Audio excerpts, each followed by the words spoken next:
Bapa, Putra, dan Roh Kudus. Amin. Allah yang penuh kasih,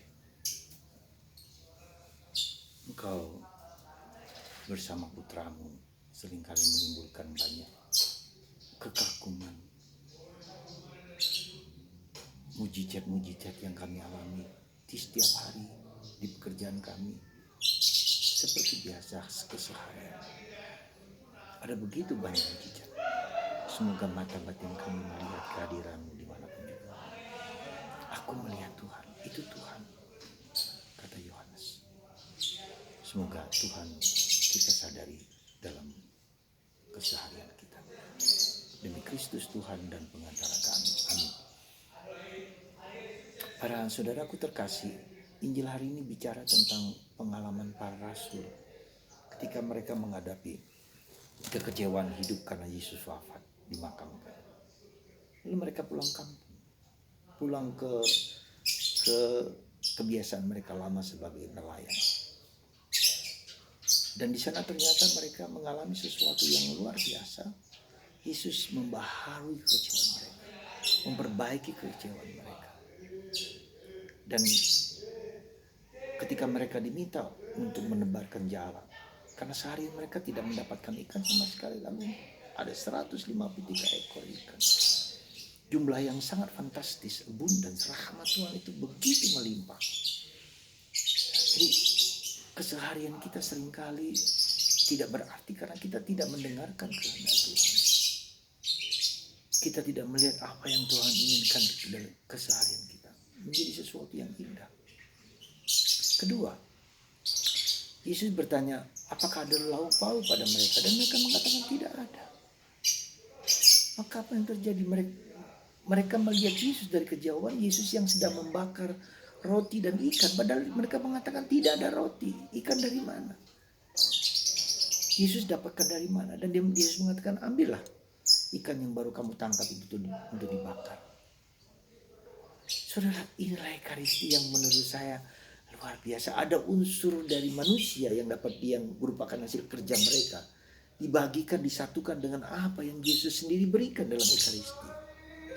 Roti dan anggur lambang perjuangan dan pergulatan kita manusia, diubah menjadi tubuh dan darah Kristus. Tuhan mengubah, sekali lagi Tuhan mengubah perjuangan pergulatan kita menjadi makanan dan minuman yang menyegarkan diri kita. Ekaristi luar biasa.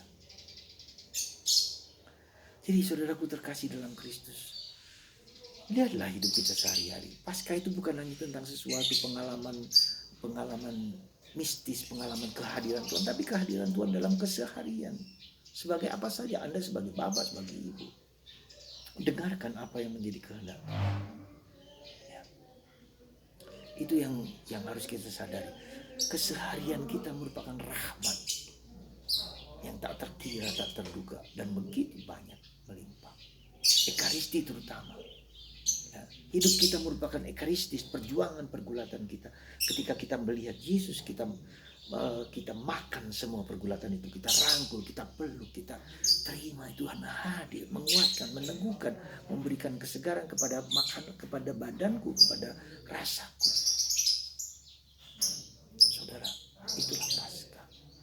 Sekali lagi, Paskah bukan hanya peristiwa di mana Yesus wafat, bangkit, dan itu memang benar. Tapi kebangkitan kehadiran Yesus justru sekarang ini Anda alami di dalam keseharian kita. Santa Teresa dari kanak-kanak Yesus menikmati dan merenungkan keseharian sebagai rahmat. Yang biasa-biasa itu dengan penuh rahmat. Mari kita hayati keseharian kita yang penuh rahmat di dalam yang tak biasa-biasa aja. Rahmat itu bukan sesuatu yang besar-besar, yang kecil, yang sederhana, yang besar. Ya, jadi saya hanya sedikit bercerita kecil, jadi lucu gitu kan menurut saya. Kecil sekali. Ada pohon kayu yang besar yang kami geletakkan di kebun. Tiba-tiba ada pikiran dari saya, ada kayu yang besar sebesar ini.